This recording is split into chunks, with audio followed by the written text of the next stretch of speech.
여객기 참사 발생 나흘째 현장 인근에는 하루 종일 희생자를 추모하는 발걸음이 이어졌습니다. 이런 가운데 참사 원인을 규명하기 위한 한미 합동조사단이 본격적인 조사에 착수했습니다.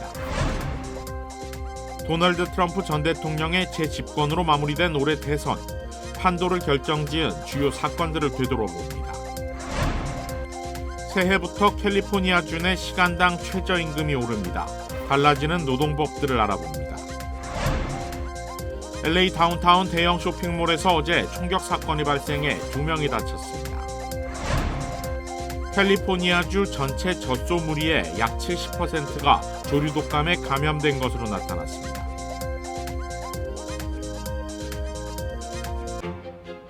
블랙터치. 많은 말을 하지 않아도 많은 것을 전합니다. 우아함, 세련됨, 그리고 품격을 상징하죠. 조금만 더해줘도 큰 차이를 만들어냅니다. 칠흑 같은 밤보다 어두워 보일지라도 블랙터치는 모든 것을 새로운 시각으로 보이게 합니다. 기아 X라인 나이펄 컬렉션.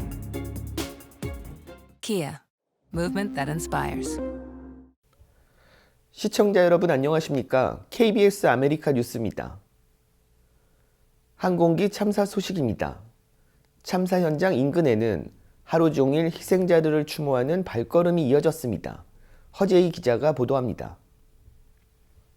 참사 사흘째 철조망 너머 참사 현장에서 수색이 계속되는 사이 추모객들은 가슴이 먹먹한 듯 공항 철조망을 붙잡고 한동안 말을 잇지 못합니다. 어린 손자를 친자식처럼 아끼던 어린이집 원장 선생님의 비보에 온 가족이 현장을 찾기도 했습니다. 애기를 정말 예뻐하셨던 분이에요. 애를 너무 놀랐어요. 진짜 어제 알았거든요. 우리는. 충돌 지점에서 수십 미터 떨어진 이곳까지 여객기 잔해가 떨어져 있습니다. 잔해 바로 앞으로는 떠나간 이들을 그리워하는 국화꽃과 편지가 놓였습니다. 철조망엔 희생자들을 기리는 편지들도 묶여 바람에 나부꼈습니다. 동생을 먼저 보낸 형은 꾹꾹 눌러쓴 손편지에 애끓는 마음을 담았고 세상을 뜬 승무원들에겐 고마움을 전하고 영면을 기원했습니다. 추모객들은 과자며 빵, 과일도 차려놓고 희생자들의 명복을 빌기도 했습니다. 1월 1일이라 성묘 가려고 부모님 산소 가려고 절 하러 이제 꽃 사들고 왔는데 도저히 못 가겠네, 아파서. 참사 현장에서 가장 가까운 이곳, 희생자들을 기리는 추모객의 발길은 하루 종일 끊이지 않았습니다. KBS 뉴스 허재입니다. 여객기 참사 원인을 규명하기 위한 한미 합동조사단이 본격적인 조사에 착수했습니다. 황영규 기자가 보도합니다. 무안 공항을 찾은 미국에서 파견된 사고조사팀. 피해를 키운 건 아닌지 쟁점으로 떠오른 로컬라이저 둔덕부터 둘러봤습니다. 둔덕 위에서만 20분 넘게 보낸 미국 조사팀은 사고기 주변 잔해 등을 둘러본 뒤 35분 만에 현장을 떠났습니다. 한미합동조사단은 미국 항공당국과 제작사인 보잉 관계자 등 8명, 우리 측 국토부 조사관 11명 등 19명으로 구성됐습니다. 사고의 세부 사항을 하나하나 조사할 계획인데 우선 국토부가 전체 내용을 입수했다고 밝힌 관제통신 기록 분석이 시작됐습니다. 조종사와 관제사의 소통 내용을 보면 조종사가 어떤 문제로 인해 메이데이를 선언했는지 등 사고 당시 상황이 명확해질 걸로 보입니다. 현장에서 확보한 블랙박스 2개 중 형태가 온전한 음성 기록 장치에서 자료 추출도 시작했습니다. 다만 항공기의 고도와 방향, 가속도, 시간 등이 모두 기록된 핵심적인 블랙박스, 비행자료 기록 장치는 연결 부위가 사라진 채 발견됐습니다. 자료 추출이 어렵다면 미국 제조사로 보내야 할 상황입니다. 조사가 더 길어질 수 있는데 남은 절차는 더 복잡합니다. 조사위 관계자들은 KBS에 블랙박스 해독 말고도 엔진 등 모든 부품을 소음 상태부터 마모까지 다 확인해야 한다. 방콕 출발 이후 5시간 넘는 비행 기록을 초단위로 분석해야 한다고 절차를 설명했습니다. 2013년 아시아나 항공 사고는 11개월 만에 조사 보고서가 나왔습니다. 국내 항공기 사고 사상 가장 큰 참사인 이번 사고 조사 결론은 빨라도 몇 달, 길면 몇 년이 더 걸릴 수 있습니다. KBS 뉴스 황hin규입니다. 올해 미 대선은 도널드 트럼프 전 대통령의 재집권으로 마무리됐는데요. 올해 선거 판도를 결정지은 주요 사건들을 되돌아봅니다. 윤범수 기자입니다. 사법 리스크가 트럼프 전 대통령의 발목을 잡을 것이라는 우려가 현실화된 건 지난 5월. 성추문 입막음 재판에서 12명의 배심원 전원이 유죄 판결을 내리면서부터입니다.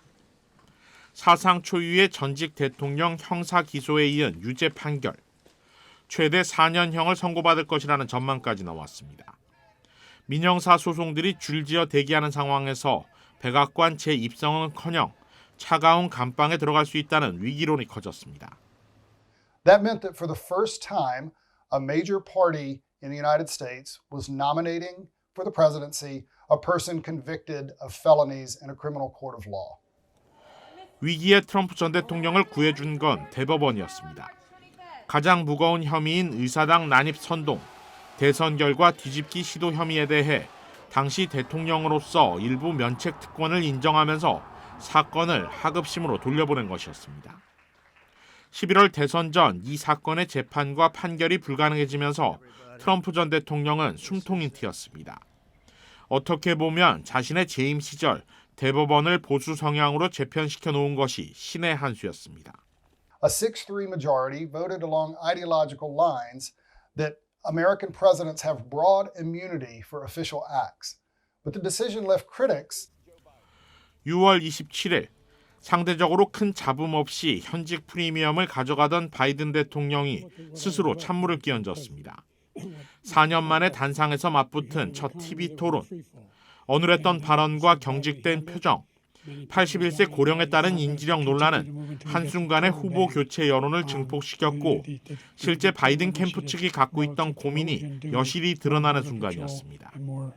Biden's advisors wanted the early debate because there had been concerns that the president, who was 81 years old at the time, was not up to the job or up to a vigorous campaign.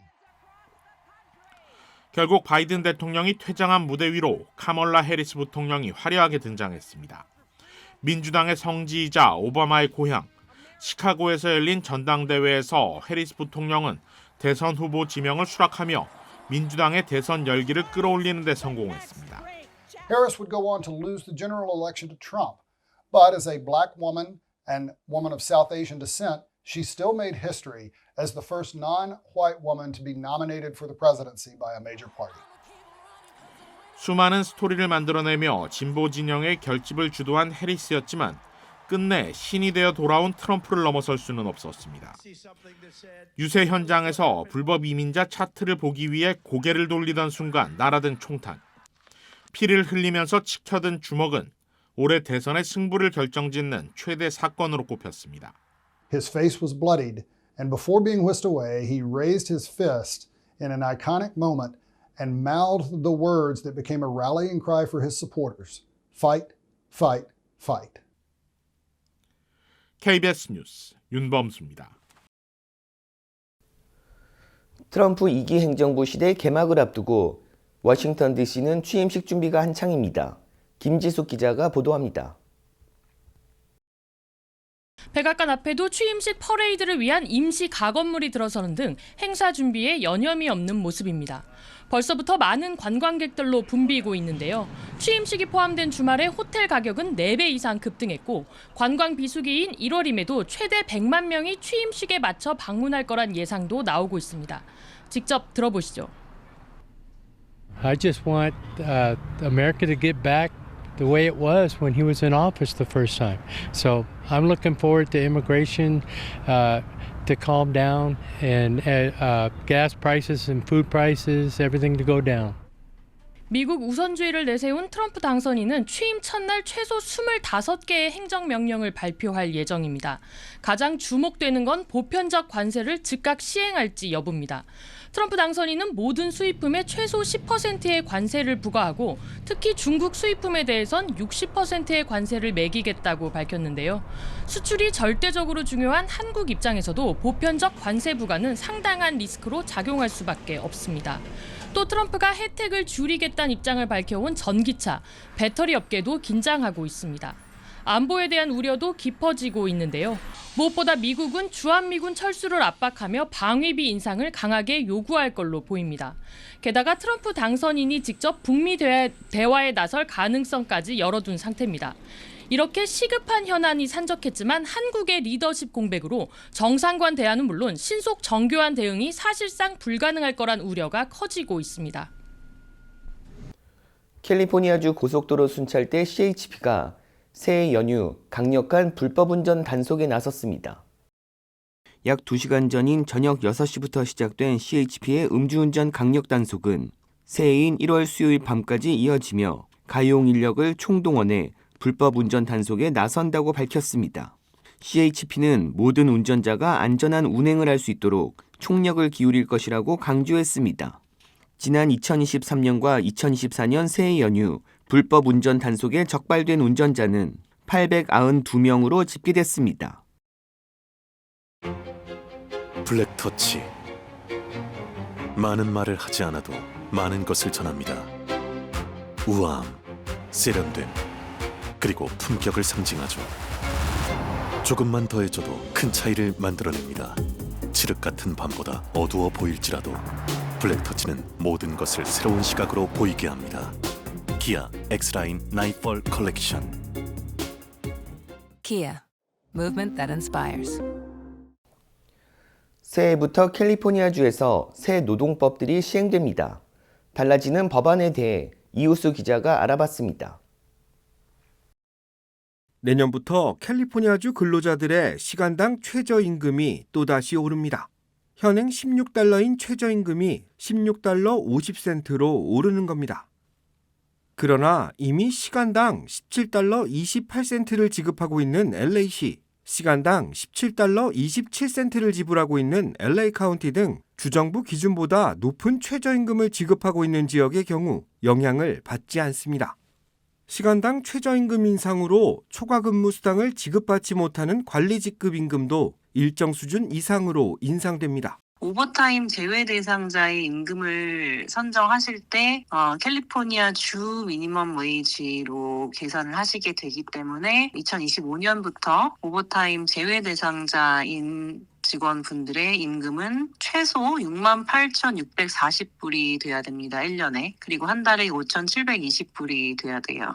유급병가 정책에도 변화가 찾아옵니다. 그동안에는 본인이 아프거나 가족을 간호하기 위해 유급병가 사용이 허용됐는데 새해부터는 적용 범위가 더 넓어지는 겁니다. 유급병가에 사용하는 부분이 좀 더 포괄적으로 바뀌었어요. 그래서 가족 중에 어떤 분이 범죄 피해가 있거나 아니면은 그런 일 때문에 도움이 필요한 경우에 유급병가를 사용해서 가족을 도와줄 수 있게 됐습니다. 고용주는 사용하지 않은 휴가를 유급병가보다 먼저 사용하도록 권고할 수 없습니다. 또한 채용공고 게재 시 운전면허증 제출을 요구하는 것도 법으로 금지됩니다. 이를 요구하기 위해서는 업무 중 일부가 운전과 관련이 있고 대체 교통수단을 사용할 경우 더 많은 비용이 소요될 수 있음을 증명해야 합니다. 프리랜서 고용 조항도 보다 엄격해집니다. 250달러 이상 계약 시에는 반드시 서면 계약서를 작성해야 하며 계약서에 서비스 범위와 기간, 지불 방식을 명시해야 합니다. 이를 위반할 경우 프리랜서가 고용주 측에 손해배상을 청구할 수 있습니다. 내일부터 새해가 시작됩니다. 노동법 전문가들은 신년에 접어들며 관련 법규가 상당수 변경되는 만큼 고용주들의 각별한 주의가 필요하다고 강조했습니다. KBS 뉴스 이우수입니다. LA 다운타운 대형 쇼핑몰에서 어제 총격 사건이 발생해 2명이 부상당했습니다. 용의자는 오늘 LA 다운타운 인근에서 체포됐습니다. LA 경찰국은 어젯밤 9시쯤 700 사우스 피게로아 스트릿에 위치한 쇼핑몰에서 총격 관련 신고가 접수됐다고 밝혔습니다. 경찰은 총격이 타겟 매장 바로 앞에서 발생했고 총상을 입은 2명의 경비원을 발견했다고 설명했습니다. 경비원 2명 중 1명은 중태에 빠졌고 다른 1명은 안정을 찾고 있다고 전했습니다. 용의자는 오늘 오후 경찰에 체포됐습니다. LA 경찰국에 따르면 용의 남성은 1200 웨스트 잉글레이엄 건물에 바리케이트를 치고 저항해 경찰 특공대가 출동했다고 설명했습니다. 어젯밤 총격이 발생한 타겟 매장은 지난 2022년 11월 15일 한국 승무원과 9살 남자 어린이 등 2명이 40세 노숙자가 휘두른 흉기에 찔렸던 곳으로 한인들도 많이 방문하는 곳입니다. 캘리포니아주 전체 젖소 무리의 약 70%가 조류독감에 감염된 것으로 나타났습니다. 연방질병통제예방센터 CDC는 지난주 루이지애나주에서 확인된 조류독감 감염 환자가 돌연변이를 일으켰을 가능성이 높다고 밝혔습니다. 이 환자는 미국에서 처음 조류독감에 의한 중증 환자로 확인된 바 있습니다. CDC는 전국적으로 조류독감이 확산하면서 인간 감염 사례도 계속 증가하고 있다고 밝혔습니다. 캘리포니아주는 조류독감 감염이 심각한 곳 중 한 곳으로 전체 젖소 무리들 중 70%가 조류독감에 감염된 것으로 나타났습니다. CDC는 캘리포니아주의 젖소들 중 71%가 조류독감에 감염됐다고 언급했습니다. 캘리포니아주에서 사람 감염 사례도 젖소 등 가축을 키우는 농장에서 일어난 것으로 파악됐습니다. 캘리포니아주는 전국 최대 우유 생산지로 수많은 젖소들이 목장에서 목축되다 보니 조류독감 감염에 취약한 구조를 가지고 있다고 전문가들은 지적했습니다. 젖소와 같은 가축에서 인간으로 감염되는 사례는 드물지만 루이지애나주에서 돌연변이 의심 사례가 나타났듯이 인간에서 인간으로 감염되는 경우도 생길 수 있다는 우려가 나오고 있습니다.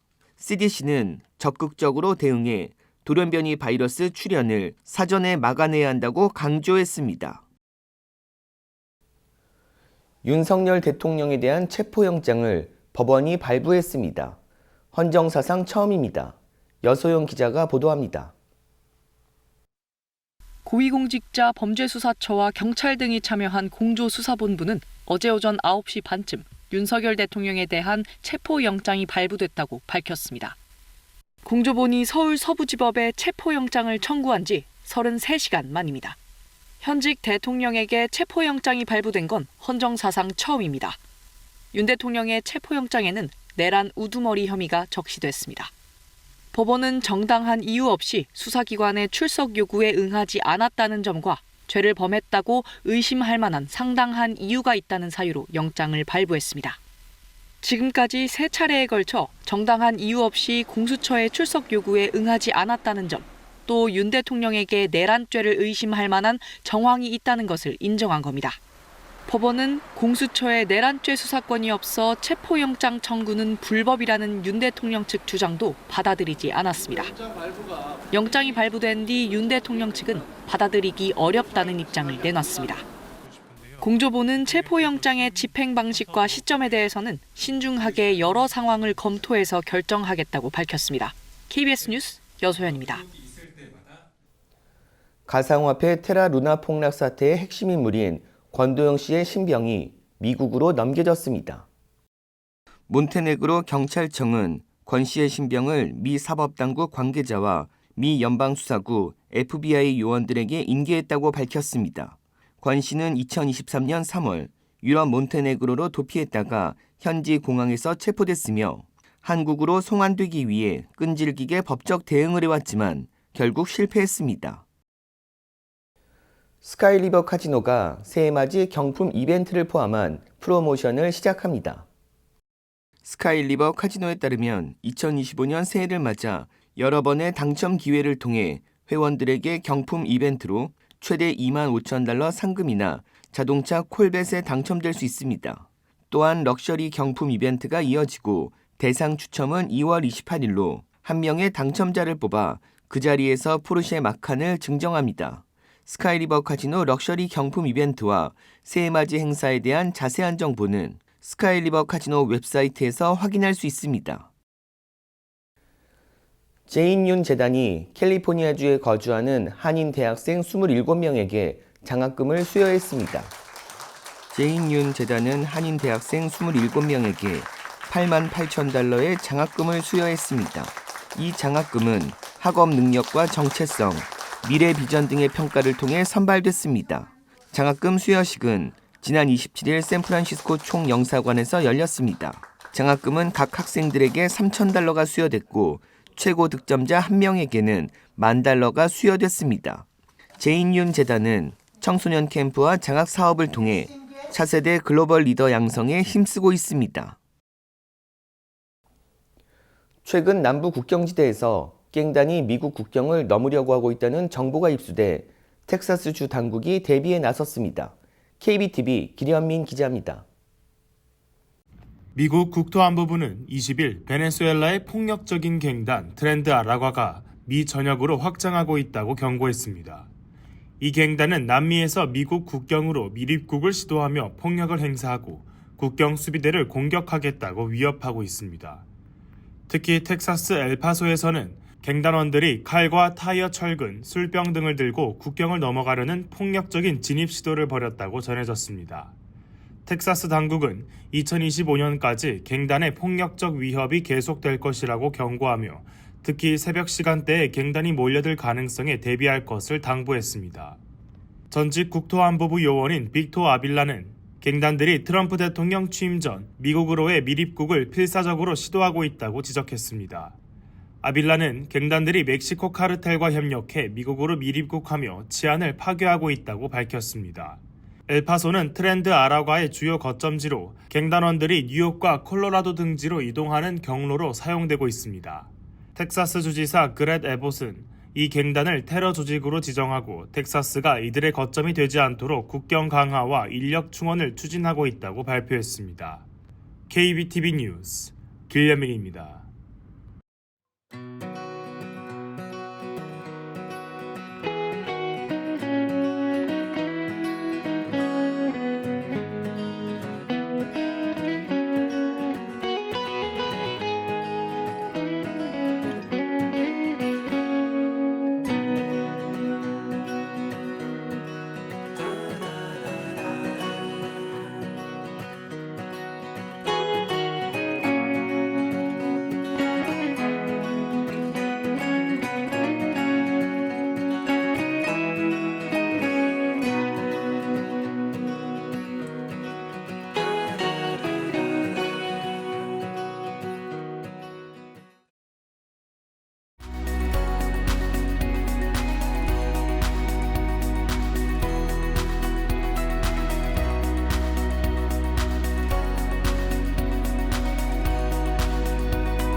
(2024년) 한 해가 저물어 갑니다. 시청자 여러분, 새해 복 많이 받으시길 바랍니다. KBS 아메리카 뉴스 마칩니다.